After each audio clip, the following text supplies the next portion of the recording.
Bapak Ibu undangan Grand Launching Puncak Alphard yang saya hormati dan seluruh narasumber yang sangat luar biasa yang saya hormati dan saya banggakan.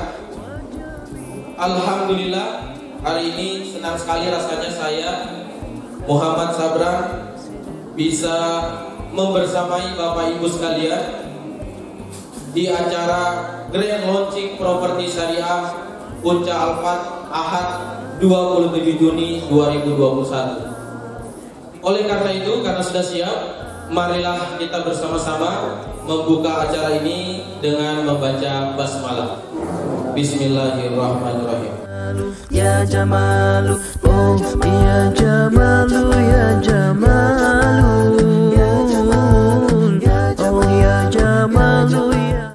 Nah, ada 3 hal yang ingin saya sampaikan yang utama pada kesempatan hari ini. Mohon para audiens sekalian yang dimuliakan Allah untuk menyimak dengan baik, menyimak dengan seksama, dan kalau bisa tidak ada yang buka handphone dulu, semuanya perhatikan ke layar insyaallah ya. Mudah-mudahan pertemuan kita singkat tetapi mudah-mudahan syarat dengan makna dan ilmu insyaallah.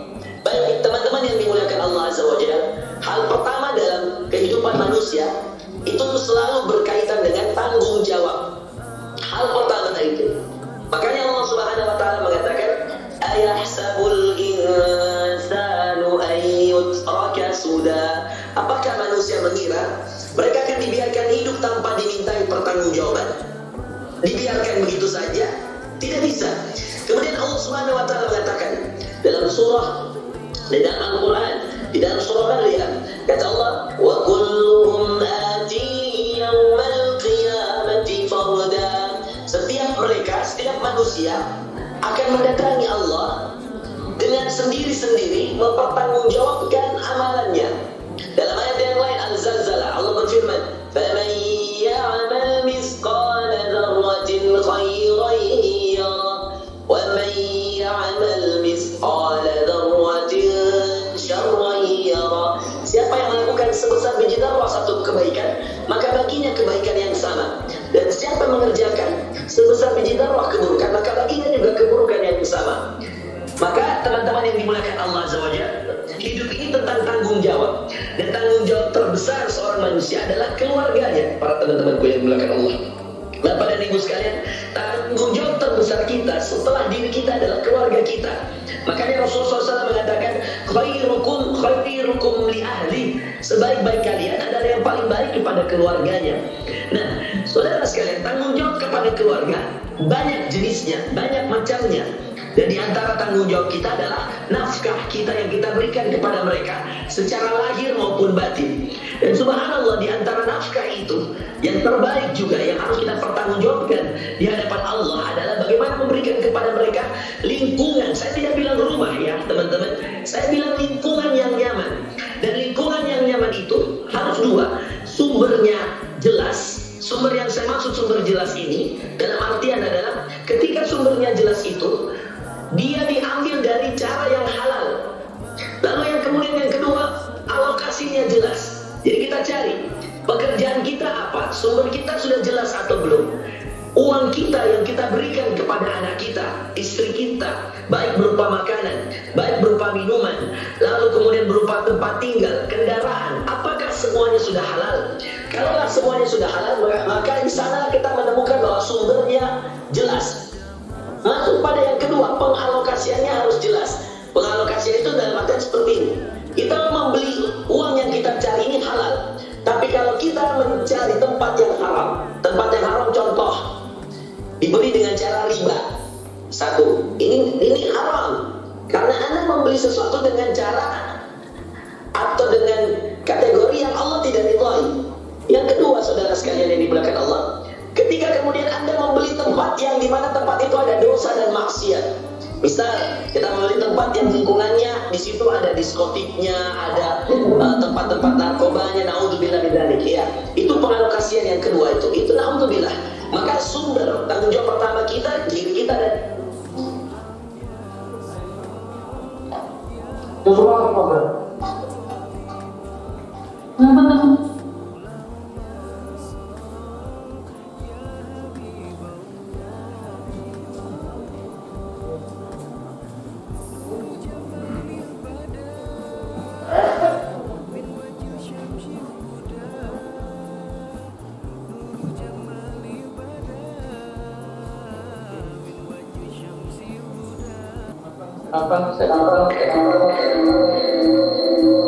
Ya, halo. Iya. Setiap kita kata Rasulullah SAW, kullukum ra'in wa kullukum mas'ulun an ra'iyati. Setiap kalian adalah pemimpin dan setiap kalian akan dimintai pertanggungjawaban terhadap siapa yang dipimpinnya. Setiap ayah bertanggung jawab pada setiap anaknya, setiap suami bertanggung jawab pada setiap istrinya, dan setiap kita akan mempertanggungjawabkan kehidupan kita di hadapan Allah bersama dengan keluarga kita. Makanya Allah mengatakan, ya ayyuhalladzina amanu qu anfusakum wa ahlikum nara. Hai orang-orang yang beriman, kata Allah, jaga dirimu dan keluargamu dari api neraka. Kenapa kita harus menjaga diri kita dan keluarga kita dari api neraka? Karena kita akan mempertanggungjawabkan apa yang menjadi tanggung jawab kita di hadapan mereka, di hadapan Allah kelak nantinya. Makanya tadi sumber caranya dua. Tanggung jawab pertama itu dua. Sumbernya harus jelas. Yang kedua, tempat pengalokasiannya harus jelas. Maka kalau ada teman-teman yang dimuliakan Allah masih punya kredit di riba, di tempat properti yang ada riba,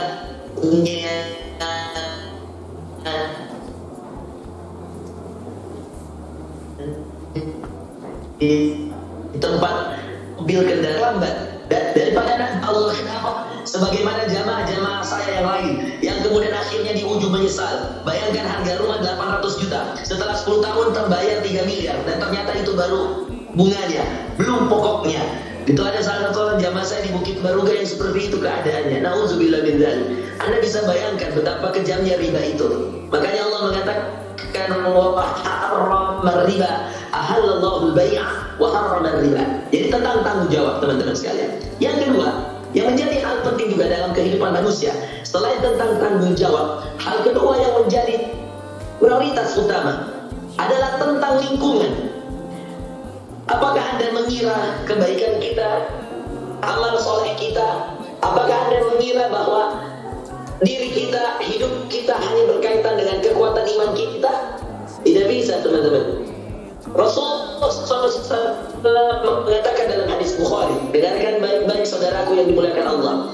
Kata Rasulullah SAW, bertemanlah dengan penjual minyak wangi, karena jika engkau tidak memiliki minyak wanginya, maka engkau akan mendapatkan wangi tersebut meskipun kita tidak memilikinya.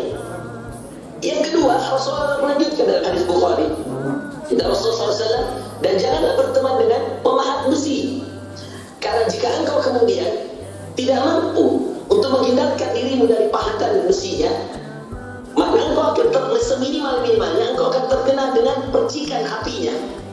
Maka teman-teman yang dimuliakan Allah, para ibu, para bapak yang dimuliakan Allah Azza wa Jalla, lingkungan inilah yang penting dalam kehidupan. Anak kita jangan diberikan tempat, istri kita jangan diberikan tempat yang dimana di situ dapat mengundang dosa. Kita jangan mencari rumah di mana rumah itu yang kemudian kita ketika tinggal di sana kita tidak memiliki lingkungan yang baik di sana. Maka akhirnya kita akan terpengaruh pada kebiasaan-kebiasaan buruk orang-orang yang ada di sana. Ingat saudara sekalian, lingkungan itu juga diceritakan Rasulullah SAW ketika ada pembunuh 99 nyawa, juga dalam hadis Bukhari. Kata Rasulullah SAW ketika dia bercerita, kana fi man kana qablakum rajulun min Bani Israel. Ada dulu seorang yang dari Bani Israel, qatala 99 syakhsan. Dia bunuh 99 nyawa. Lalu dia datangi seorang yang alim, seorang yang abid, ahli ibadah. Lalu dia tanya, hal min taubah, apakah aku punya taubat setelah aku membunuh 99 nyawa? Kata orang yang ahli ibadah itu, tidak ada. Maka kata Rasulullah, dibunuh lagi orang itu, dinabrak 100. Coba lihat. Lalu kemudian dia datang alim kepada seorang yang berilmu. Lalu kemudian orang itu bertanya, apakah aku punya taubat? Kata orang yang berilmu, karena dia tahu bahwa Allah Maha mengampuni, Maha menerima taubat, maka dia katakan, iya, kamu punya taubat, Allah menerima taubatmu. Dengan catatan, dengan syarat, kamu tinggalkan tempat kamu yang dulu, karena di sana dulu berkumpul orang-orang yang jahat, orang-orang yang buruk. Lalu berangkatlah ke tempat yang di sana, di suatu tempat yang lain, di mana di sana berkumpul orang-orang saleh. Apa yang terjadi, saudara sekalian? Perjalanan menuju tempat itu meninggal. Turun 2 malaikat, satu malaikat azab, satu malaikat rahmat. Malaikat azab ingin membawanya ke neraka dengan alasan dia belum melakukan satu kebaikan pun. Malaikat rahmat mengatakan dia bertaubat di jalan Allah. Lalu kemudian Rasulullah melanjutkan ceritanya, turun malaikat ketiga untuk menjadi penengah di antara dua malaikat, malaikatul adab wa malaikatul rahmah, kata Rasulullah dalam hadis Bukhari. Ini hadis Bukhari ya, cerita nyata. Kita nggak mungkin bawa hadis baru. Saya S2-3-nya jurusan hadis. Kalau saya berbohong, ini tanggung jawab saya, dosanya besar sekali kalau saya berbohong. Ini cerita nyata. Akhirnya meninggal, turun malaikat yang ketiga, saudara sekalian. Ketika malaikat yang ketiga itu turun, apa yang terjadi? Anda tahu? Ketika malaikat yang ketiga itu turun, subhanallah, dihitung. Malaikat ketiga itu mengatakan, hitung antara jarak keduanya. Ketika dihitung, masih lebih banyak jarak yang telah dia tempuh daripada yang tersisa. Maka dicabutlah nyawanya oleh malaikat rahmat, tanda bahwa dia dimasukkan ke dalam surga. Saudara yang dimuliakan Allah, apa tadi syaratnya? Apa tadi catatannya? Kenapa dia pembunuh? Kenapa dia bisa membunuh banyak orang? Kenapa dia bisa melakukan dosa?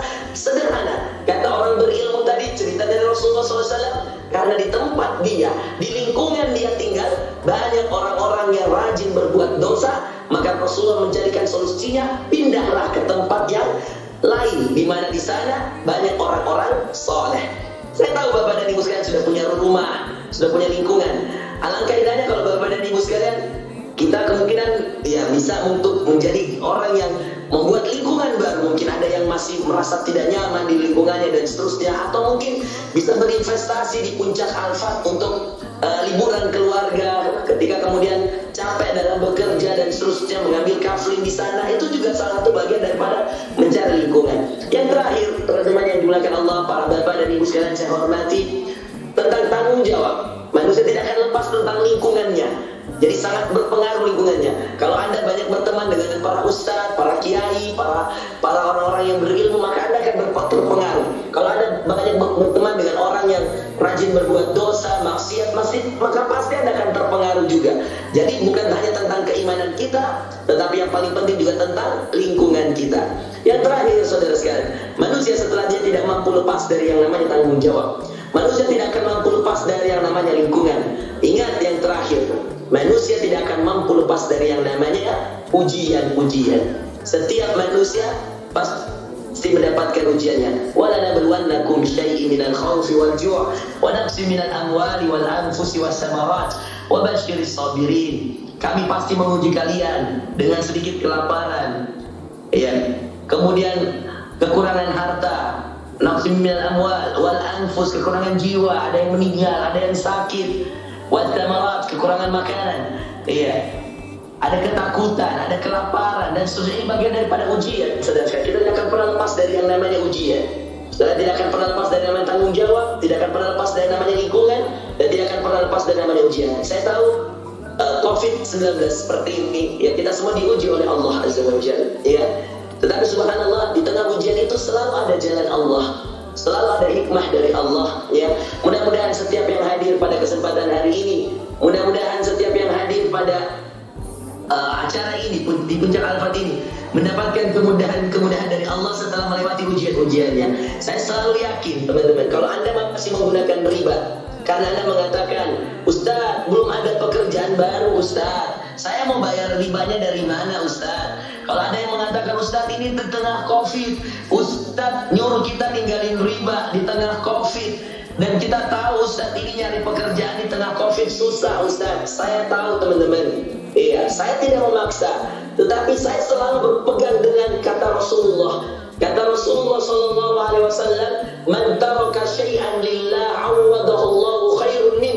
Kata Rasulullah SAW, barang siapa yang meninggalkan sesuatu karena Allah, maka Allah akan gantikan dengan yang lebih baik dari yang dia tinggalkan. Teman-teman, saya selalu mengatakan kepada setiap properti syariah yang bergerak di bidang syariah, saya katakan, kalian adalah orang atau tempat-tempat atau manusia-manusia atau hamba Allah yang diutus untuk menyelamatkan orang-orang dari dosa. Kami para ustadz mungkin bisa mengajak orang meninggalkan riba. Kami para ustadz mengajak orang untuk tidak mengambil kredit untuk perumahan, kendaraan. Kalau belum mampu beli mobil secara cash, belum mampu beli rumah secara cash, jangan beli. Udah kontrak aja dulu gitu. Kalau belum mampu beli mobil secara cash, gak usah beli mobil, pakai motor aja dulu gitu. Nah, tetapi kemudian ada kebutuhan-kebutuhan manusiawi dengan pertimbangan-pertimbangan timbangan pekerjaan. Kalau Anda tidak mampu membeli rumah secara cash, dan juga Anda mau butuh rumah, hajat Anda harus punya mobil misalkan, carilah yang cicilannya syariah, yang akadnya adalah jual beli, lalu kemudian pihak ketiga menjual kembali kepada kita dengan kesepakatan yang ditentukan, bukan dengan memakai bunga, bukan dengan memakai riba. Terserah, saya mau dibilang keras masalah ini, terserah. Tapi saya beritahu satu ayat dalam surah Al-Baqarah, silahkan pikirkan baik-baik. Pengguna riba itu, kata Allah Azza wa Jalla dalam Al-Quran di surah Al-Baqarah, fa'adhanu biharbin minallahi wa rasulih. Ini aja dipikirin teman-teman yang masih pakai riba, yang masih nyicil kredit, yang masih gunakan kredit dan seterusnya. Pikir ini ayat, kata Allah, kalau kalian tidak meninggalkan riba, fa'adhanu biharbin minallahi wa rasulih. Sampaikan kata perang dari Allah dan Rasulnya.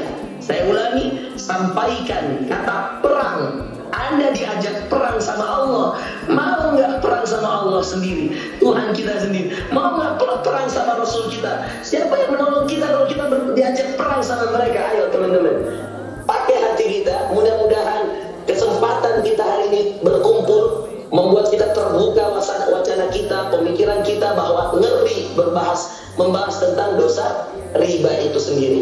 Saya kira itu yang bisa saya sampaikan pada kesempatan hari ini. Ya, saya doakan semoga yang lagi diuji ekonominya, yang lagi diuji keluarganya dengan sakit dan seterusnya, semoga Allah Subhanahu wa taala memberikan jalan keluar terbaik, memberikan yang terbaik, disembuhkan kalau dia sakit, diberikan kemudahan-kemudahan untuk menyelesaikan utang-utang kalau memang dia dililit utang, atau kemudian kalau mereka adalah orang-orang yang masih sulit keluar dari riba dan seterusnya. Saya doakan semoga Allah Subhanahu wa taala mengeluarkan kita semua dari yang namanya riba dan menjauhkan kita dari dosa ini, karena dosa ini sangat besar di sisi Allah balasannya dan hukumannya. Nauzubillah min dzalik. Demikian teman-teman sekalian, sekali lagi saya mohon maaf ini saya sambil melihat wajah teman-teman yang hadir. Ya, ada beberapa pejabat yang saya kenal duduk di depan, ya Masya Allah. Saya tidak bisa menyapa satu persatu, ya, para direktur, ya, PT di Puncak Al-Fat ini. Semoga semuanya berkah di sisi Allah, dan semoga insya Allah doa saya untuk semua masyarakat kita Makassar, masyarakat Selatan, semoga kita semua bisa terhindar dari dosa-dosa riba, dari uang-uang yang syubhat, uang-uang yang haram. Nauzubillah min dzalik. Mudah-mudahan kita semua dijaga Allah dan dipertemukan, dipersatukan di surganya kelak. 3 hal tadi, tanggung jawab, ya, tidak akan pernah lepas, lingkungan tidak akan pernah lepas, dan yang ketiga adalah ujian. Barakallahu fikum, subhanakallahumma bihamdik, asyhadu an la ilaha illa anta, astaghfiruka wa atubu ilaik. Salam hormat untuk Pak Bupati Maros, salam hormat untuk semua pejabat yang hadir, salam hormat untuk semua owner, komisaris, direktur dan seterusnya. Salam hormat untuk Ustaz Dasat Latif, Adinda Rijal dan semua pembicara yang lain. Semoga semuanya dijaga Allah. Saya mohon izin dan mohon maaf sekali lagi hanya bisa mengisi via Zoom, tapi tidak mengurangi sedikit pun semangat saya untuk memberikan ilmu yang sangat sedikit ini, dan mudah-mudahan Allah menerima sebagai amalan kebaikan. Wassalamualaikum warahmatullahi wabarakatuh. Ya, saya mungkin tidak terlalu panjang lebar karena lagi menghadiri acara dan tiba. Hari ini saya sangat bahagia atas nama pemerintah Kabupaten Maros. Insya Allah sambutan resminya akan dibacakan oleh Pak Asisten 2. Saya hanya mau menyapa bahwa alhamdulillah hari ini dilakukan grand launching properti syariah Puncak Al-Fat. Kami atas nama pemerintah Kabupaten Maros mengucapkan terima kasih, dan semoga properti syariah Puncak Al-Fat ini menambah asana atau hunian di Kabupaten Maros yang pada saat ini adalah dengan pola atau metode syariah. Ya, insya Allah kami dari pemerintah daerah Kabupaten Maros akan mendukung dan memberikan dukungan kepada properti syariah Puncak Al-Fat, dan semoga kita semua terus dirahmati oleh Allah Subhanahu wa taala. Insya Allah secara resmi sambutan saya akan dibacakan oleh Pak Asisten 2, dan saya ucapkan selamat pada seluruh, dan mari kita terus berjuang. Dan di tengah pandemi COVID-19 ini memang kita ditempa berbagai cobaan, tapi kita harus terus bangkit dan bergerak, termasuk bagaimana kita melahirkan properti-properti dan kami berterima kasih saudara semua memilih Kabupaten Maros untuk melahirkan sebuah properti syariah, yakni properti syariah Puncak Al-Fat. Inilah yang saya sampaikan pada kesempatan kali ini, dan terima kasih banyak. Bila itu walhidayah. Assalamualaikum warahmatullahi wabarakatuh. Perlu memberikan apresiasi yang tinggi atas upaya Bapak Ibu sekalian, terutama dalam properti dengan syariah.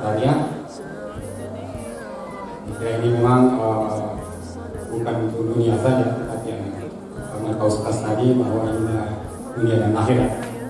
Bapak Ibu sekalian, tapi pemerintah Kabupaten Maros tentu mengupayakan atau mengimbau kepada properti saja bahwa betul-betul dalam melaksanakan properti ini semua persyaratan baik, persyaratan formal dari negara, dan lebih khusus persyaratan-persyaratan seperti syariah itu harus kita semua penuhi. Insyaallah dalam proyeknya nanti dalam pelaksanaannya betul-betul bisa syariah. Dan insyaallah sekali lagi bahwa pemerintah Kabupaten Maros tentu berkewajiban untuk meningkatkan kesejahteraan masyarakat Maros, dan salah satu bukti nyata bahwa kita bisa sejahtera adalah dengan tersedianya perumahan yang layak untuk warga kita semua. Insyaallah dengan properti syariah lebih khusus lagi bahwa kita akan aman dunia dan akhirat.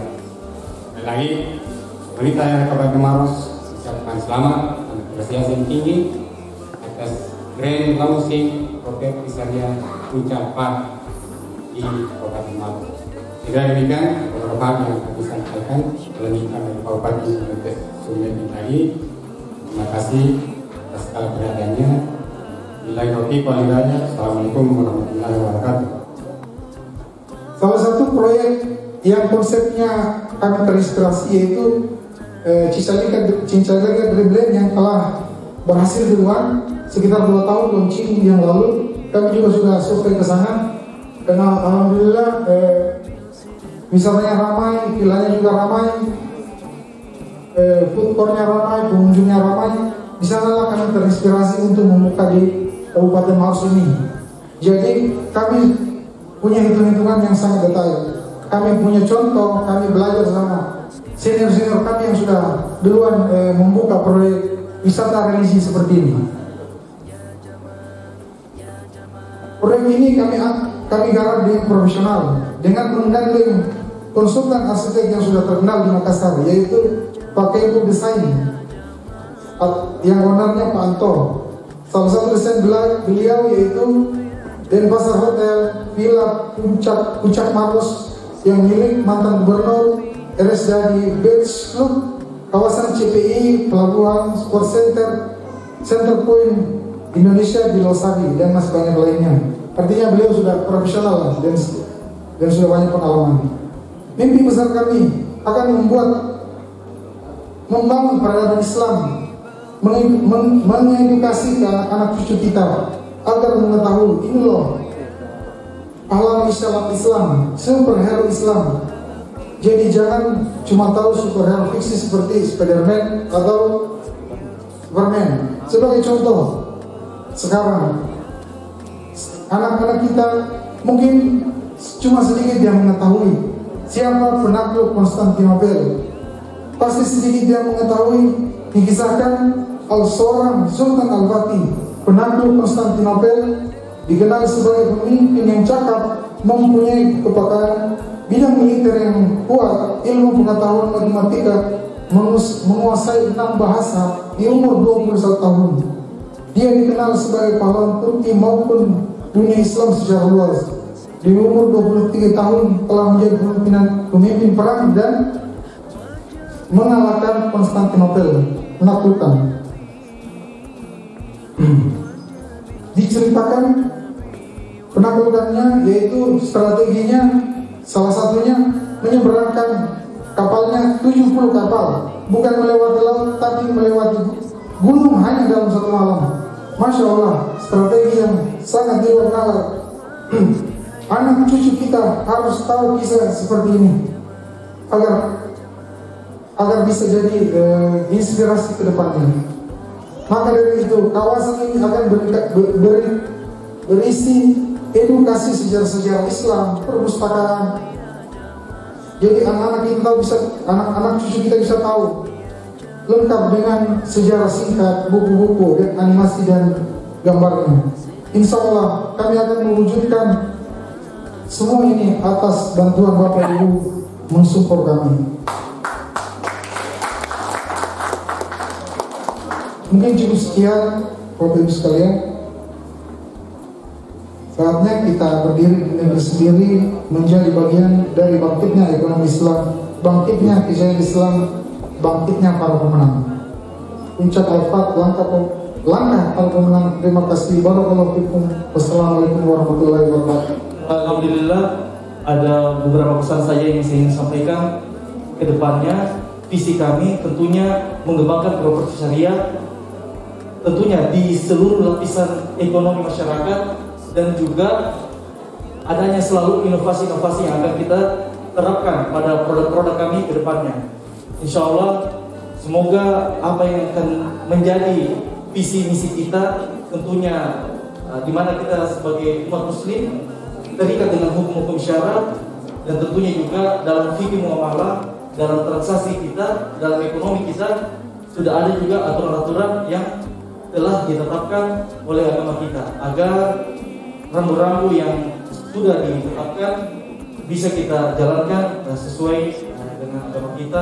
Dan tentunya hal ini seperti yang disampaikan tadi Ustaz kita, guru kita, dosanya nauzubillah min dzalik sangat besar sekali. Nah, beberapa pesan saya juga ke depan untuk para leader-leader, tentunya tetap kita lakukan kolaborasi. Mungkin nanti beberapa hadir yang ada di sini bisa menghubungi kami dari Halal Yolen. Kita membuka banyak sekali kesempatan untuk berinovasi, berkolaborasi untuk memajukan properti, khususnya di properti syariah. Tentunya kita harap inovasi ke depannya bisa kita tumbuhkan hal-hal yang baru agar bisa mewujudkan sesuai dengan banyaknya permintaan di bidang properti di masa mendatang. Sekira singkat saja dari saya.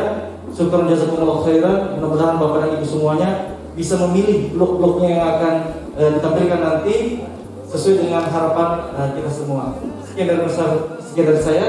Assalamualaikum warahmatullahi wabarakatuh. Juga pada Pemda Maros itu dibukakan luas dan minimal kita itu dipermudahlah izinnya.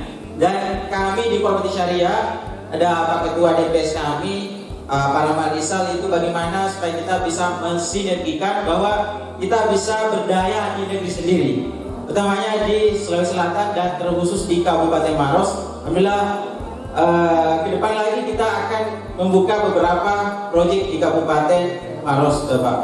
Jadi alhamdulillah juga Pak Bupati sangat mensupport kegiatan kami yang ada di Puncak Al-Fat. Dan kemudian alhamdulillah kami sampaikan tokoh-tokoh di sana juga antusiasnya untuk mendukung dan memberikan support ke kami terkait lokasi di sana, apa yang terjadi di sana, baik legalitasnya dan lain-lainnya. Alhamdulillah kami didukung oleh masyarakat di sana. Mungkin ada juga Pak Dusun di sini, mungkin hadir juga Pak Dusun di sana yang Dusun Harapan.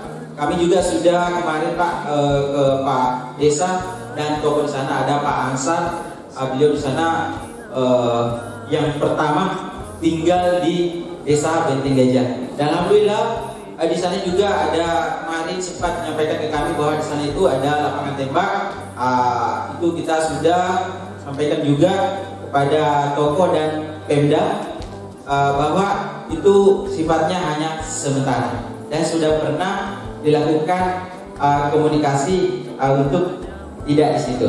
Jadi kalau Bapak Ibu nanti sudah bertransaksi di sini di Puncak Al-Fat, insya Allah kita akan sama-sama mendukung juga program Bupati Maros atau Pemda Maros bahwa di Kabupaten Maros itu adalah destinasi wisata insya Allah akan menjadi terbesar di Indonesia. Begitu Pak. Ya. tadi bincang-bincang juga sama Pak Asisten dan Pak Camat Moncoloe terkait tentang itu bahwa wisata kita ini yang harus digarap karena mungkin pemerintah terlalu banyak urusan yang lebih detail di administrasi. Jadi kita lah semua ini Bapak Ibu yang akan menggerakkan roda ekonomi walaupun di tengah COVID-19. Jadi alhamdulillah pada pagi hari ini menjelang siang ada beberapa yang akan membuka tadi acara termasuk UDL atau Ustaz Dasa Latif. Beliau hari ini ada di Semarang meresmikan masjid bersama Menteri BUMN. Jadi beliau sangat tidak ada waktunya untuk walaupun via Zoom itu kalau beliau ketika safar sangat susah untuk dihubungi. Kemarin saya sudah komunikasi tadi pagi juga saya komunikasi sama saudaranya adik beliau tapi belum bisa sama sekali. Tapi alhamdulillah secara kami sudah ketemu sebelum kami semuanya memasang flyer dan lain-lainnya. Beliau sudah insyaallah ridho dan izinkan Bapak Ibu. Insyaallah pada saat kesempatan lain, apakah pada saat kita launching project di sana atau gunting kita, insyaallah mudah-mudahan beliau bisa sempat hadir Bapak Ibu. Ya baik, mungkin Bapak Ibu itu saja yang saya sampaikan. Ya, sekali lagi saya ucapkan terima kasih kepada Bapak Ibu, terima kasih kepada para undangan yang sudah hadir pada pagi hari ini, terutamanya dari Bapak Asisten dan Pak Camat Moncoloe. Kami harapkan sekali lagi untuk mensupport dan mendukung kami. Mudah-mudahan peradaban Islam kita akan bangun bersama-sama. Allahu Akbar. Ya, sekian dari saya. Billahi taufiq, astaghfirul khairat. Assalamualaikum warahmatullahi wabarakatuh. Waalaikumsalam warahmatullahi wabarakatuh. Maros ini khususnya Tompo Bulu, Kecamatan Tompo Bulu, itu adalah surga tersembunyi bagi usaha buah-buah bulu. Kenapa tersembunyi? Karena tidak semua orang bisa melihatnya. Dia akan terlihat kalau kita sama-sama. Barangkali kita ini saya punya kata yang paling tepat untuk menggambarkan Maros, khususnya Tompo Bulu, karena ini kecamatan desa kecamatan yang saya sempat keliling di sana Pak Asisten. Kita bisa lihat ke bawah lagi. Ya, kenapa saya sebut dia surga tersembunyi? Ini ada 5 topik yang saya ingin perlihatkan kepada Bapak Ibu. Sumber daya air. Mungkin Bapak Ibu tidak paham dari mana air yang saya maksud. Tapi satu penelitian saya adalah sumber daya air yang Allah turunkan dari langit. Itu Pak Sekda, Pak Asisten. Jauh dari cukup sangat melimpah air di gunung itu, dan itu gratis kita bisa ambil. Itu anugerah luar biasa. Itu melihat data curah hujan rata-rata puluhan tahun dari data BMKG itu lebih 3.000 mm. Tentu saya tidak mau bahas itu apa artinya, tapi itu air yang sangat banyak.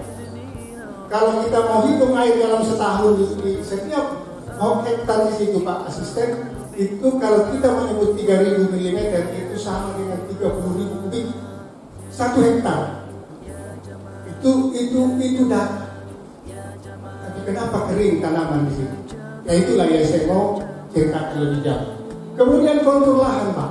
Tadi kita bisa lihat. Kalau Bapak Ibu mengambil alfat ini, sayang Bapak Ibu kalau Anda mengambil yang di bawah yang rata. Karena di Makassar juga banyak rata. Tapi naik dari puncak bukit tadi itu terserah. Dan itu saya sudah jalan di sana. Waktu pertama kali ketemu dengan anak-anak muda luar biasa ini, saya bilang ini impian saya Pak. Ya, kemudian potensi buah-buahan unggul. Nah ini ceritanya. Ya, potensi buah-buahan unggul Bapak Ibu. Kenapa disebut berpotensi?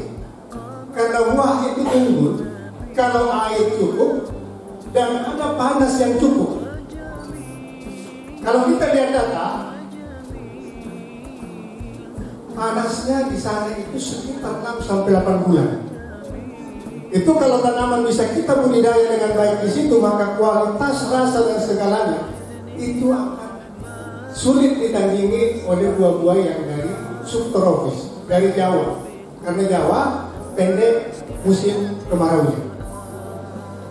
Kita punya itu Bapak Ibu. Tapi masalahnya ketika panjang kemarau, bagaimana mensuplai air?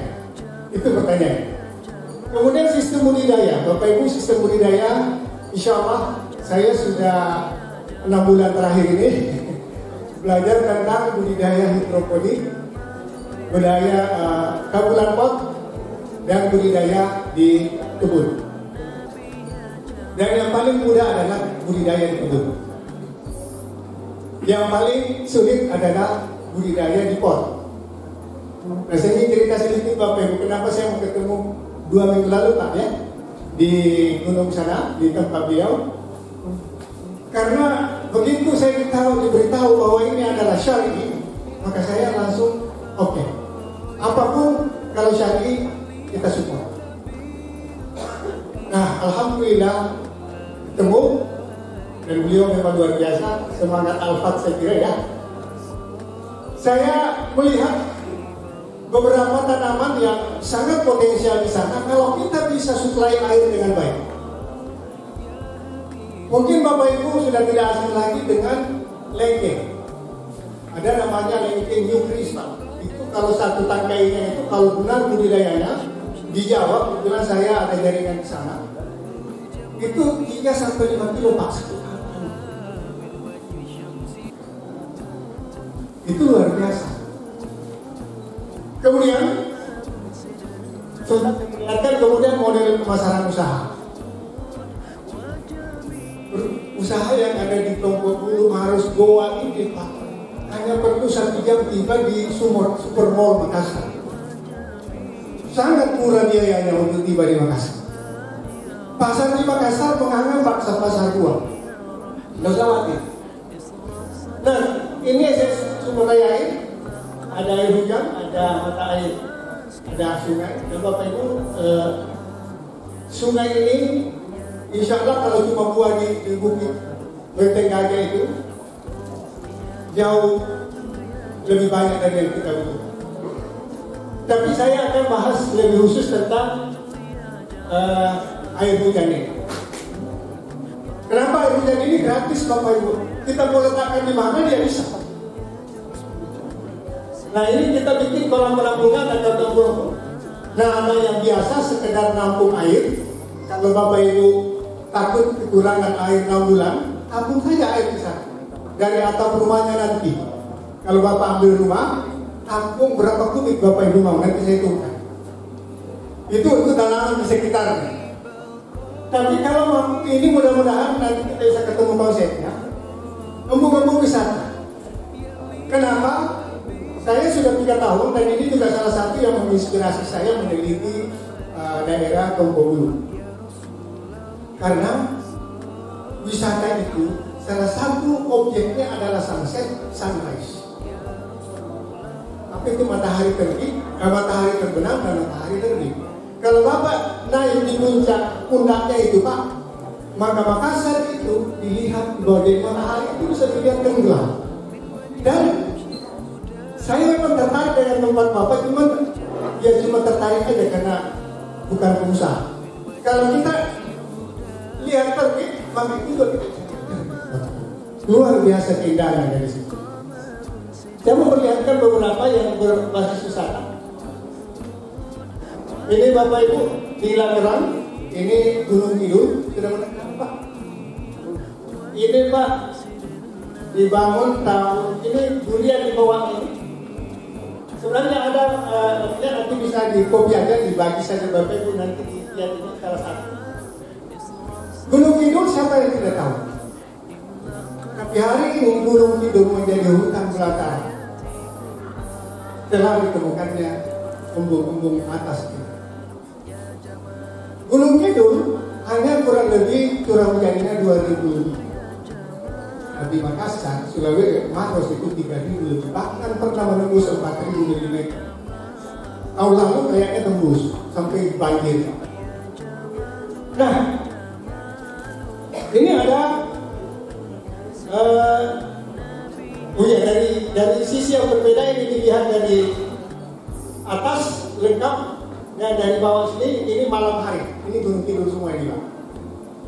Ini dari tidak ada air dengan memanfaatkan sumber daya hujan. Alhamdulillah di wisata Pak. Wisata luar biasa, dan di bawahnya durian dan macam-macam pohon. Tergantung nanti kita analisa pohon apa yang cocok dengan iklimnya. Karena insya Allah air bisa. Kita, ini di Rembang, ini di Kelecok, Kulon Progo, ini yang diarahkan. Nanti Bapak Ibu kalau suka ini wisata semua. Wisata semua Pak Asisten. Ini bisa jadi salah satu sumber pendapatan Pemda. Karena saya cerita tadi yang Gunung Kidul itu baru saja diresmikan tahun pertama itu sudah menghasilkan PAD. Karena itu dibangun atas nama pemerintah Pak, bersama dengan Pertamina. Itu sudah dapat PAD lebih dari 800 juta. Murni Pak. Jadi orang hanya masuk sunset, potong pulang 5.000 rupiah, 5.000 rupiah, 5.000 rupiah. Hari ini mungkin per tahun itu di atas 3 miliar. Karena sudah naik harga tiketnya dan orang anak muda suka. Dan apa kelebihannya? Kenapa saya sebut surga itu malos? Toko khususnya, kalau sini kan kata ya, saya tidak anggap itu surga itu Pak, biasa saja. Kalau orang gagal ke Malino, kira-kira kemana? Nah sudah kita ke Toko Bulu saja. Dekat sekali Pak. Kalau naik motor 15 menit dapat di tempat. Benar ya Pak?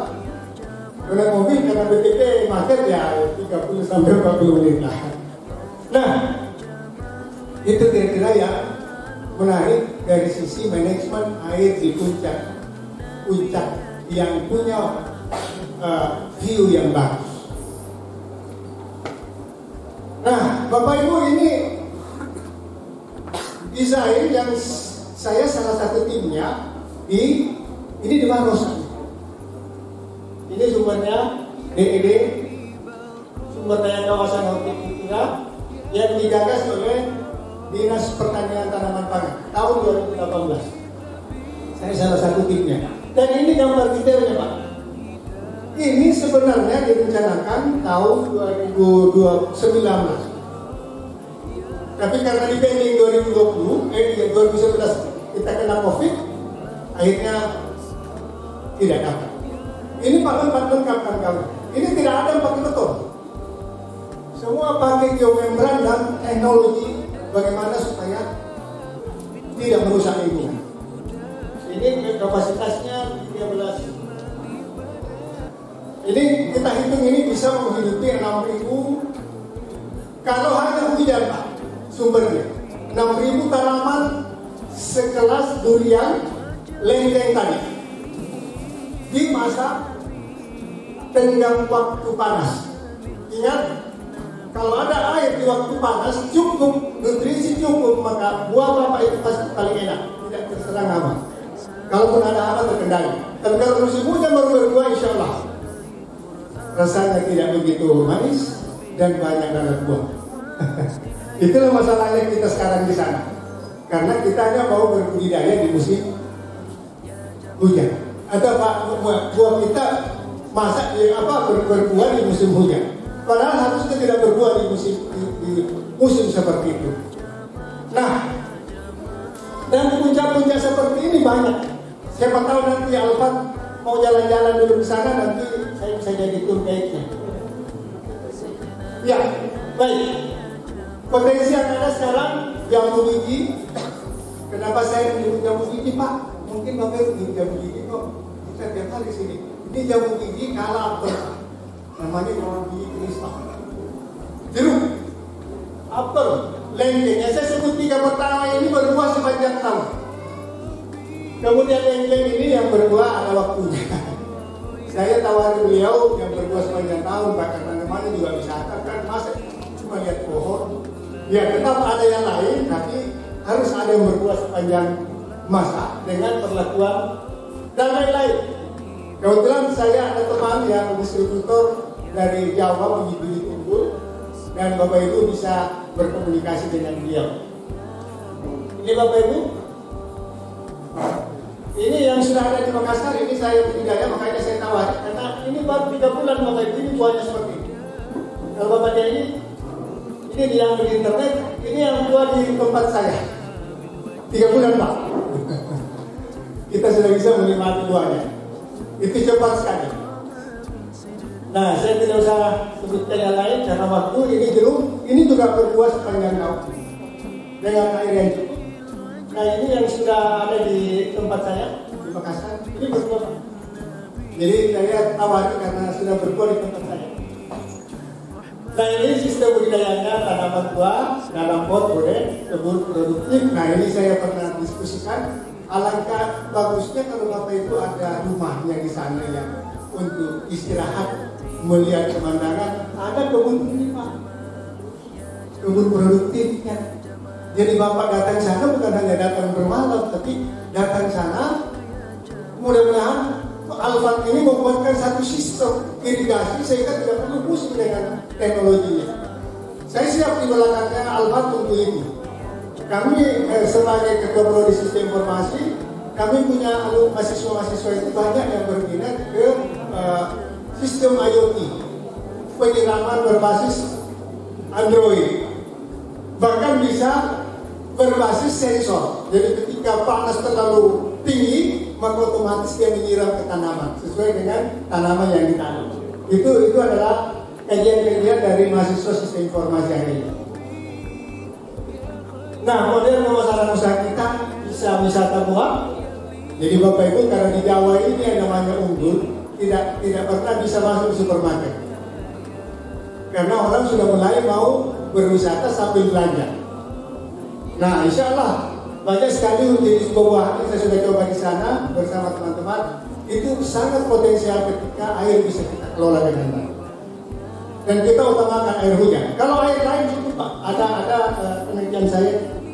Ya. Kemudian ada marketplace. Nanti mahasiswa saya bikinkan Bapak sistem pemasaran online kalau memang masih ada buah yang bisa lepas keluar.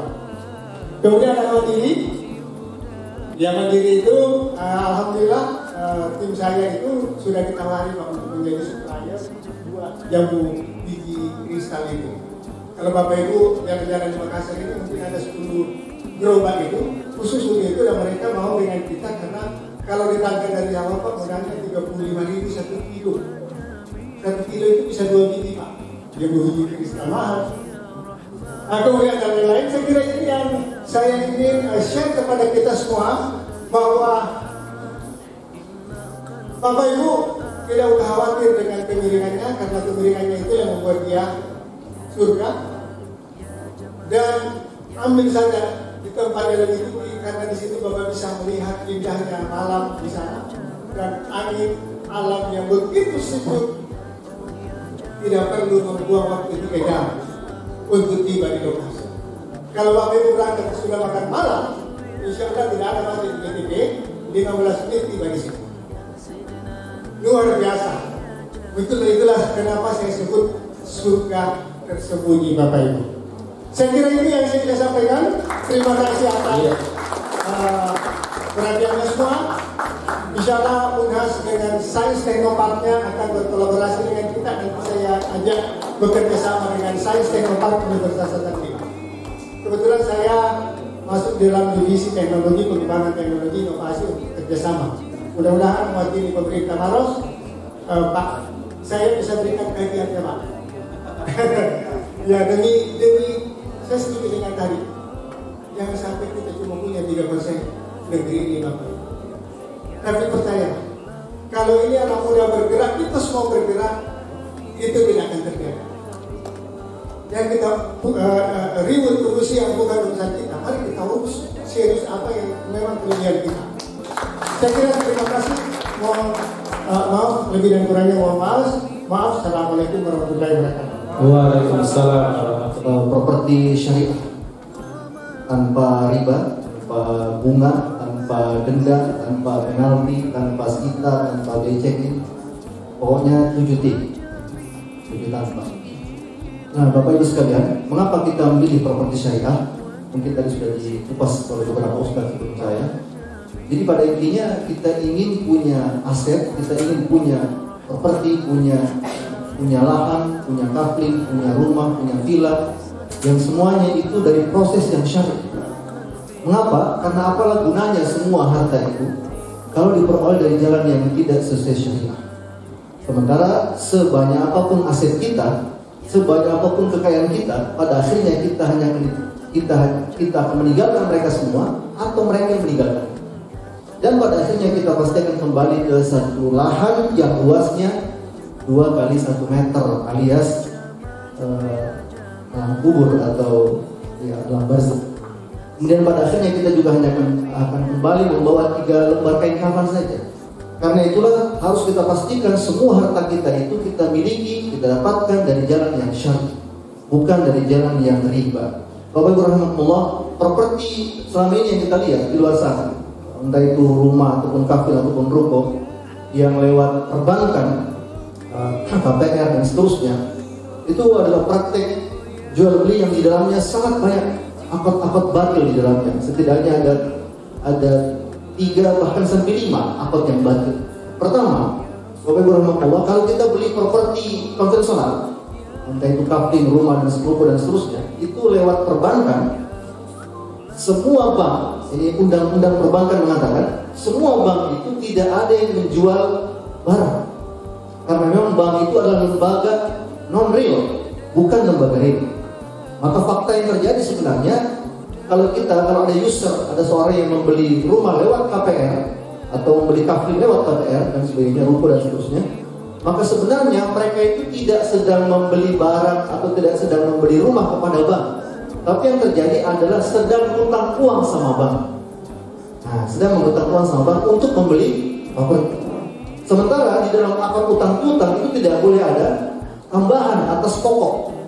Ya, ketika ada tambahan atas pokok, ini yang Nabi sebutkan dalam hadis, kullu qardun jarra manfa'atan fa huwa riba. Semua qard, utang-utang uang yang mengalir manfaat di dalamnya, kata Nabi, itu adalah riba. Ya, itu yang pertama. Jadi Bapak Ibu rahmatullah, semua transaksi atau jual beli properti lewat perbankan apapun namanya, termasuk bank syariah sekalipun. Bapak Ibu kalau ke bank syariah ditawarkan produk namanya murabahah. Murabahah itu sama saja dengan perbankan konvensional, sama saja. Cuma namanya saja bank syariah, namanya saja produk KPR syariah. Tapi faktanya itu adalah KPR syariah, bukan syariah. Karena sebenarnya sama saja. Maksud saya tadi bahwa undang-undang perbankan mengatakan semua lembaga keuangan termasuk bank syariah itu tidak boleh bergerak di sektor real. Atau dengan kata lain, mereka tidak boleh menjual barang. Yang mereka lakukan hanyalah meminjamkan uang untuk beli barang. Nah, itu yang terjadi. Karena itulah, ini yang pertama ribanya di situ ya. Ribanya di situ. Kita meminjam uang untuk beli barang, di sana ada tambahan, maka itu di sana pasti ada bunganya. Sudah pasti ada bunganya. Dan sebenarnya 2004 yang lalu MUI sudah mengeluarkan fatwa bahwa semua bunga pada transaksi keuangan itu adalah riba. Meski Bapak Ibu tidak usah khawatir karena tidak semua bunga itu riba. Seperti bunga mawar, bunga melati, itu termasuk bunga yang halal. Ini pasti kebetulan. Itu yang pertama. Yang kedua, kemudian transaksi properti konvensional seperti di luar sana yang banyak. Itu juga di sana ada akad denda karena lagi-lagi lewat perbankan. Maka kalau kita terlambat bayar cicilannya pasti ada dendanya. Kemudian yang ketiga, kalau kita mau bayarnya cepat, maksudnya mau dilunasi dengan cepat, misalnya mestinya dicicil selama 10 tahun, tapi karena ada rezeki kemudian kita ingin lunasi cepatnya, baru jalan 3 tahun kita melunasi, maka kalau dibayarnya lebih cepat dari waktu yang mestinya, maka kena lagi namanya penalti. Jadi terlambat bayar, tepat bayar kena bunga, terlambat bayar kena denda, mau dilunasi cepat kena penalti. Tiga-tiganya, bunga, denda, penalti itu adalah riba.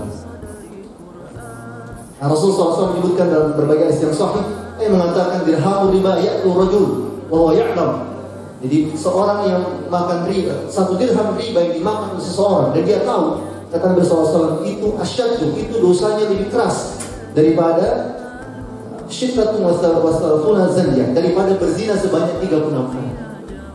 Jadi kalau akadnya 3 tadi, ada akad bunga, ada akad denda, ada akad penalti, berarti 3 kali 36. Sudah silakan dikali Pak.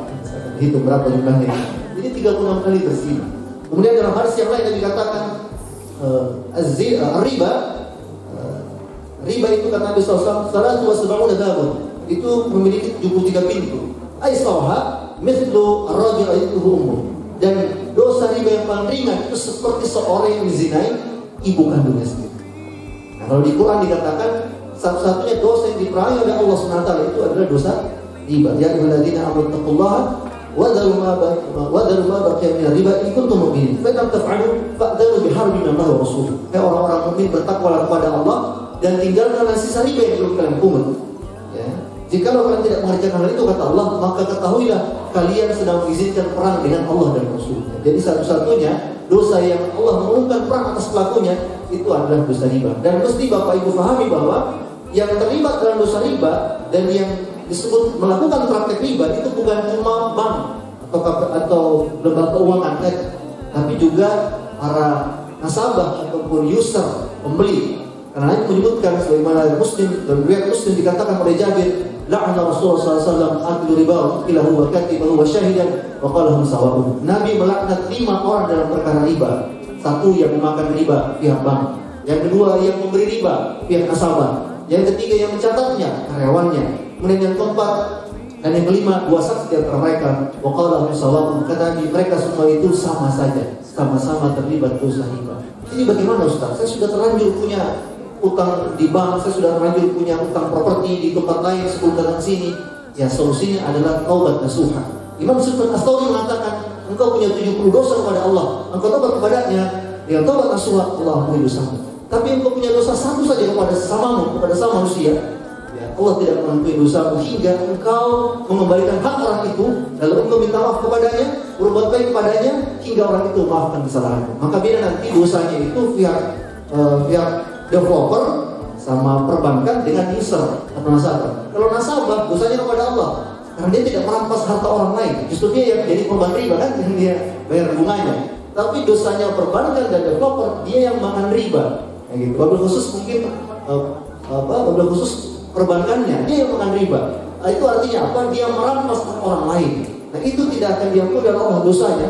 Dia tidak akan terima tobatnya sampai dia mengembalikan harta riba itu kepada nasabahnya, Bapak Ibu rahimahullah.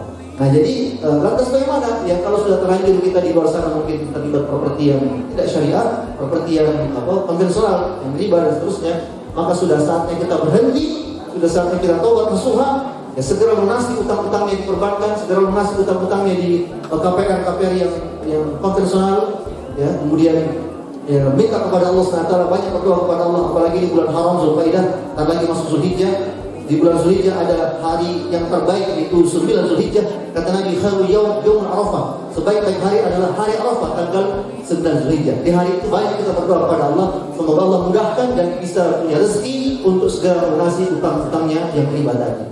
Jangan lupa juga perbanyak sholat duha, sholat tahajud, sedekah. Ya, kalau hari Jumat perbanyak sholawat, baca surat Al-Kahfi, baca surat Yasin. Ustaz, saya sudah amalkan semua, tidak bisa saya lunasi utang saya. Sudah saya amalkan surat Yasin, surat Al-Kahfi. Coba buka lemari baju, ambil surat tanah, itu mungkin bisa bantu lunasi utang Anda di bank. Jadi begitu jemaah Bapak Ibu rahimahullah, tinggalkan transaksi yang batil, transaksi yang riba. Bukan hanya riba, Bapak Ibu rahimahullah.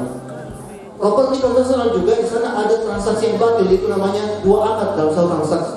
Nabi melarang, Nabi SAW ansafatan fi sahwahidah. Nabi melarang adanya 2 akad dalam satu transaksi. Apa bentuk akadnya?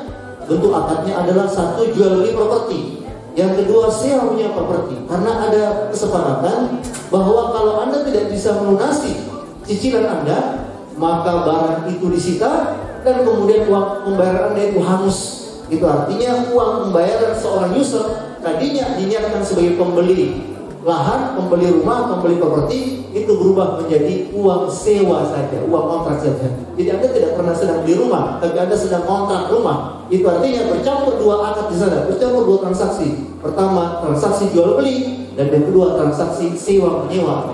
Ini dilarang oleh Nabi SAW. Di samping bahwa di dalam transaksi properti konvensional agunan atau jaminan itu kan bank tidak akan ngasih kalau tidak ada jaminannya.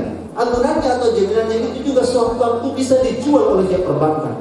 Padahal di dalam Islam, rahan atau barang jaminan itu tidak boleh dijual kecuali atas izin dari pihak yang menjaminkan, dalam hal ini pembeli. Begitu mestinya di dalam Islam. Karena itulah saya mengajak Bapak Ibu sekalian, sudah saatnya kita tinggalkan berbagai konvensional. Kita ingin agar harta yang kita miliki semuanya betul-betul dari jalan yang halal, agar rumah tangga yang kita bangun ya itu betul-betul sakinah, mawaddah warahmah.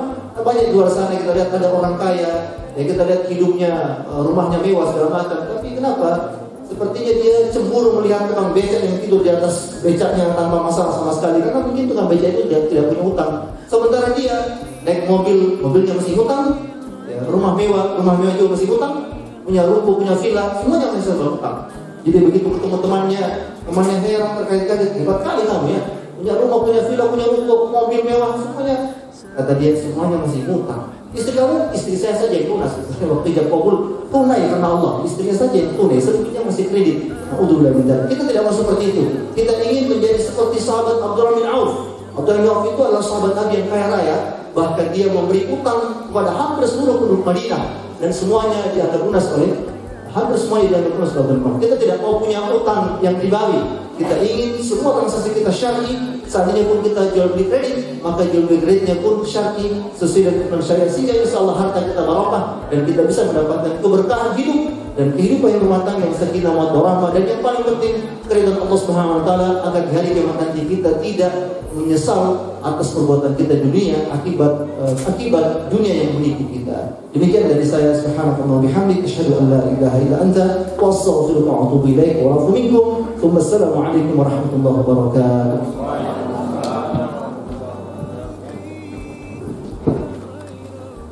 Warahmatullahi wabarakatuh. Hamdan wa syukran lillah, la haula wa la quwata illa billah. Asyhadu an la ilaha illallah wa asyhadu anna Muhammadar Rasulullah. Allahumma shalli ala sayyidina Muhammad wa ala ali sayyidina Muhammad. Para bos-bosku, para direktur, para tokoh-tokoh luar biasa, saya tidak bisa sebutkan satu persatu.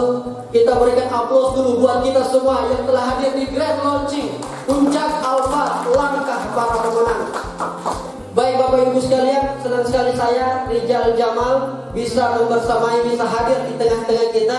Saya awalnya datang di sini itu sebenarnya agak-agak keder, agak-agak insecure sedikit Bapak Ibu. Karena kenapa? Ketika saya datang, maka kemudian saya bersama dengan orang-orang pemenang. Orang-orang pemenang yang insya Allah ke depan 1 tahun, 2, 3, 5, sampai 10 tahun ke depan, kita yang sekarang mungkin akan berubah. Kita yang sekarang mungkin akan berbeda di masa-masa yang akan datang karena peristiwa dan sejarah yang bersejarah pada hari ini. Oleh karena itu izinkan saya dalam beberapa menit ke depan insya Allah sedikit menjelaskan seperti apa Puncak Alfa dari kacamata seorang masyarakat biasa, dari seorang anak muda yang juga ingin menjadi pemenang ke depan, seperti Bapak Ibu, bos-bosku yang ada semua di sini. Tetapi sebelum saya lanjut Bapak Ibu sekalian, Pak Gram, ini Pak Gram yang selalu telepon-telepon kita. Saya mau perkenalkan diri dulu supaya tadi MC sudah menyampaikan, alhamdulillah, terima kasih banyak MC-nya. Saya mau perkenalkan dulu karena pepatah Melayu mengatakan tak kenal maka tak sayang maka tak cinta. Baik, izin perkenalkan Tabe Lompo, Tabe Maraja. Perkenalkan nama saya Rijal Jamal, Makassar, Kolaka dan Bone saya berasal. Logat Bugis masih kental, cita-cita ikhlas beramal karena berat menjadi orang yang terkenal. Tadi saja waktu saya masuk di sini banyak sekali yang duduk kaki ini kesan mirip Ustaz Maulana, duta bahkan mirip Al. Makanya gadis-gadis milenial banyak yang berhayal mau dinikahi secara massal. Tapi karena saya tidak punya modal, mereka cuma berharap Kak, yang penting akad nikahnya di Masjid Istiqlal. Tepuk tangan dulu buat kita semua Bapak Ibu sekalian. Saya dulu sebelum saya lanjut ini, saya mau dengar dulu tepuk tangan dulu buat para anak muda yang hadir di sini. Tepuk tangan para anak muda. Luar biasa. Tepuk tangan buat para orang tua kita. Tepuk tangan dulu. Oke. Kita bisa sudah takan. Ini cek angin dulu, cek ombak dulu, cek gelombang dulu. Tepuk tangan buat para masyarakat yang berasal dari Kabupaten Maros.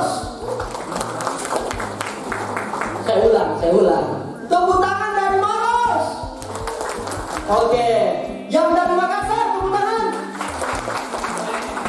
Ini sudah terjadi check and balance, sudah terjadi keseimbangan luar biasa. Bapak Ibu sekalian, apa tujuan tak datang ke sini Bapak Ibu? Sederhana sekali. Tidaklah cantik seorang penari kalau tidak memakai pita. Tidak mungkin kita kemari kalau bukan karena cinta. Kira-kira seperti itu Bapak Ibu. Dan tadi sebenarnya, mohon maaf ini Pak Graf, sebenarnya pada hari yang sama dan jam yang sama sebenarnya ada acara di sebelah sebenarnya. Saya ada acara di Universitas Hasanuddin. Saya alumni kampus Merah di sebelah. Itu acara pelatihan industri kreatif untuk menciptakan anak wirausaha muda. Tetapi saya pikir-pikir bahwa kampus uji itu masih sering juga mungkin bisa datang ke sana. Tetapi karena acara saya anggap ini penting sekali, maka kemudian saya ingin membersamai seluruh para pemenang-pemenang yang ada di Hotel Puri Perintis ini. Makanya saya lebih memilih hadir di Grand Launching Puncak Alfa langkah para pemenang. Terima kasih banyak Bapak Ibu, tepuk tangan tak. Sebenarnya tadi tidak usah kita tepuk tangan dia. Ya karena acara yang di UNAS itu saya tidak diundang. Itu Bapak ketawanya. Sampai tak buka maskernya. Iya, saya bilang tadi Pak, ada acara di UNAS. Saya tidak bilang saya diundang di UNAS. Saya cuma hadir di sini karena bosku Pak Sabri yang undang saya di sini. Baik, tepuk tangan sekali buat kita Bapak Ibu, luar biasa. Kenapa kemudian Puncak Alfa ini menjadi sesuatu yang penting buat kita? Setelah saya riset, setelah saya pelajari Bapak Ibu sekalian, saya senang sekali karena kemudian ada properti yang bisa melihat peluang ini. Dan tantangan ini penting dijemput, apalagi kita orang-orang yang muslim, apalagi kita orang-orang yang Islam. Karena kenapa? Kita tidak hanya mendapatkan wisata, tapi kita juga akan mendapatkan kekuatan dan silaturahmi yang kuat nantinya. Kita akan bisa kompaknya luar biasa. Oleh karena itu momen ini adalah sangat pas, momen ini sangat tepat. Buat yang anak muda, ini adalah ya buat yang anak muda.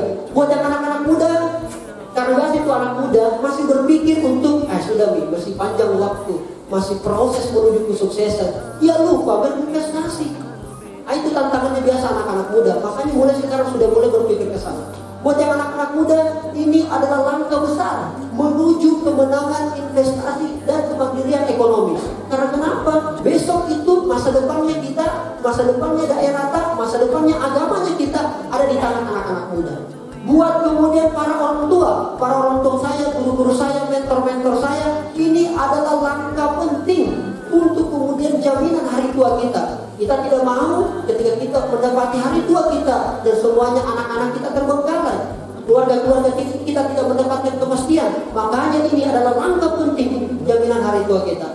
Buat masyarakat purba seperti saya juga yang tinggal di Kota Makassar, ini adalah langkah bijak untuk kemudian kita rehat sejenak dari kepenatan kota. Karena kawasan Alfa ini itu adalah sudah menyiapkan semua, ada villanya, ada wisata islaminya, dan juga yang paling penting adalah karena kita tidak perlu kalau mau ke Puncak Alfa tidak perlu kita bermalam yang jauh-jauh, tidak usah karena sudah ada yang dekat sekali dari Kota Makassar.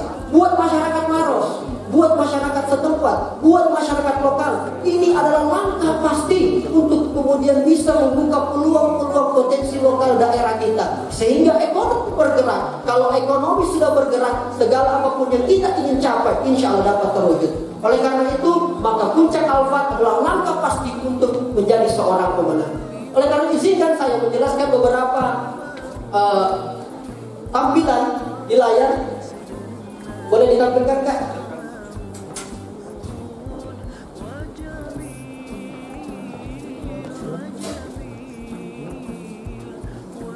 Baik.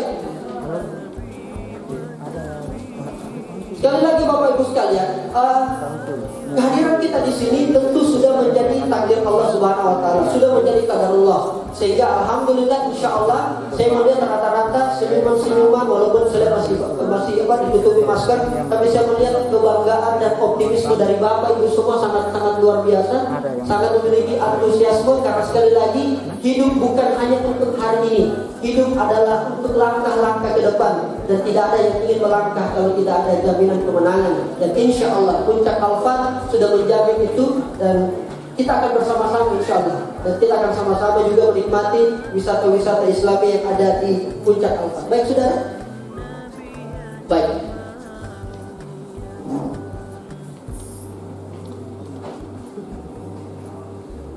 Oke, ya. Kelihatan Bapak Ibu? Kelihatan Ji? Kelihatan Ji? Ya, siap. Alhamdulillah. Baik. Oke, bisa full screen.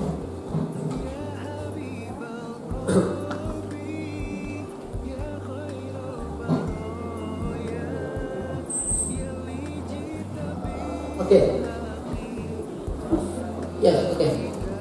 Oke, puncak Arafat langkah para pemenang kawasan hunian villa dan wisata alam Islami yang terletak di Kabupaten Maros, dan kita dekat sekali ternyata Pak Kram dari Kota Makassar. Apalagi saya juga sering-sering main di daerah BTP, itu sangat-sangat dekat. Insya Allah. Lanjut.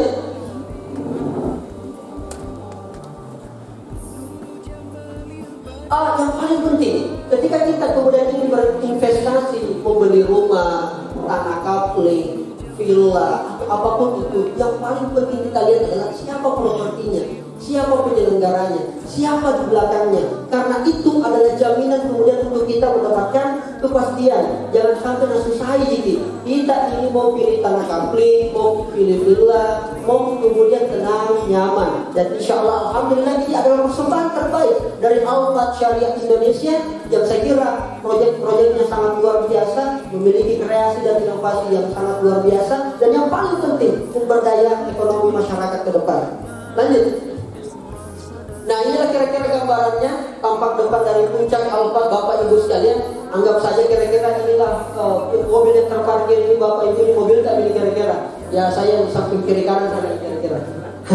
Lanjut. Nah, ini ya. Lanjut. Nah, inilah tampilan ya. Nah, inilah kira-kira gambaran puncak Arafat yang namanya puncak, Bapak Ibu sekalian, artinya top, di atas. Inilah kira-kira suasana yang bisa kita dapatkan. Hampir mungkin tidak ada lagi di Kota Makassar, Pak. Hampir mungkin setengah mati lagi kita dapatkan. Nah, kira-kira ini yang tidak jauh dari tempat tinggal kita semua. Dimanapun kita berada, mau di daerah Maros, mau di daerah Makassar, mungkin di daerah Goa, mungkin juga dekat dengan Takalan. Puncak Arafat ini adalah menjadi salah satu persembahan terbaik yang kemudian Bapak Ibu bisa menikmati. Tidak hanya tinggal, tidak hanya punya villa, tapi kemudian kita bisa menikmati wisata alam yang Islami, karena ini sudah sangat jarang bisa kita temukan. Lanjut. Nah, inilah desain villanya Bapak Ibu sekalian. Saya akan bersama kita juga sudah insya Allah pesan satu untuk kemudian, karena aktivitas yang sangat padat. Buat Bapak Ibu yang kerja di kantoran, luar biasa, dari jam 8 pagi sampai jam 4 sore. Hanya kita punya waktu Sabtu Minggu untuk bersama dengan keluarga-keluarga kita. Dengan desain villa tipenya tipe 20, ada ukuran 5x12, ada juga tipe 24. Kira-kira gambaran sederhananya seperti ini. Siapa tidak bersyukur, siapa yang tidak bangga memiliki villa secantik ini dan berada pada kawasan alam yang sangat luar biasa. Karunia Allah sudah menganugerahkan di Kabupaten Maros itu ada puncak yang bernama Puncak Arafat, dan insya Allah kita akan sama-sama berada di sana. Lanjut. Ya, inilah kira-kira tampak dari atas, dari desain atasnya seperti inilah. Jadi kita juga bisa berwisata, punya wahana yang saya kira ke depan ini akan terus berkembang. Nah, inilah modelnya Bapak Ibu sekalian, sangat futuristik tapi tidak meninggalkan kearifan lokal, dan itulah kelebihan daripada Puncak Arafat. Lanjut. Nah, denanya seperti ini Bapak Ibu sekalian, ya. Oke, itu tadi dena villanya. Ini tanah kapling, ya. Ini tanah kapling. Oke, lanjut. Ya, ini kaplingnya. Kapling ada ukuran 5x12. Juga ada kapling ukuran 6x12. Ada kapling ukuran 7x15. Kapling ukuran 10x15. Kita sesuaikan dengan kebutuhan kita masing-masing Bapak Ibu untuk memilih tanah kapling yang ada di Puncak Arafat. Lanjut. Nah, ini yang paling suka posting ini, anak-anak, yaitu fasilitasnya. Karena kenapa Bapak Ibu sekalian, seluas apapun kita punya tempat, ataupun mungkin seefek apapun kita punya tempat, tanpa dimiliki oleh fasilitas, itu sangat-sangat agak sia-sia. Dan saya kira fasilitas yang akan hadir di Puncak Al-Fat ini, insya Allah sudah menjamin rasa aman, rasa nyaman, dan yang paling penting adalah berkembang dengan kemajuan zaman yang ada, dengan tentang konsep Islam. Pertama ada pesantren Tahfiz Prenak. Ini adalah wakaf. Ada musola, ada coffee shop. Saya sebagai orang yang suka nongkrong, kalau sore, kalau malam nih kerjaannya kita ini banyak di kafe, tentu membutuhkan itu coffee shop. Ini luar biasa. Terus juga ada rock climbing. Buat teman-teman, bapak ibu, anak-anak muda yang punya jiwa-jiwa suka tantangan, ini tempat sekali. Terus ada juga rumah pohon, ada lahan parkir luas, ada camping ground. Wah, ini menarik sekali. Jadi memang Bapak Ibu sekalian, kita sudah punya aset di sana berupa tanah kapling, kita sudah punya aset berupa villa, kita sudah bisa juga menikmati apa yang selama ini kita lihat di YouTube, apa selama ini yang kita lihat di Instagram, ternyata bisa kita nikmati. Minimal paling tidak kita bisa foto-foto. Jadi tidak usah jauh-jauh sampai ke gunung-gunung mana, cukup di Puncak Al-Fat semuanya sudah tersedia. Ada juga outdoor, ada spot foto. Nah, ini paling penting Pak. Kalau bisa fotonya memang agak Instagramable sedikit, supaya anak-anak milenial, anak-anaknya, bapak ibu semua ini kan sudah identik semua dengan handphone. Oleh karena itu spot foto menjadi penting. Terus ada area di mana? Masya Allah, ini adalah olahraga yang dianjurkan oleh agama kita. Saya salah satunya berenang, alhamdulillah bisa. Pak Direktur, berkuda sudah biasa kalau kejadian foto. Ya apalagi makan contoh kudanya, kontrol kudanya. Sisa memanah. Dan saya pikir mudah-mudahan saya bisa belajar di Puncak Al-Fat.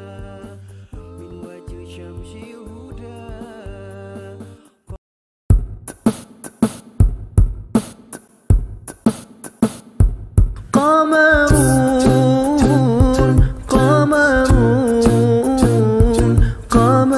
سيدنا النبي قمر وجميل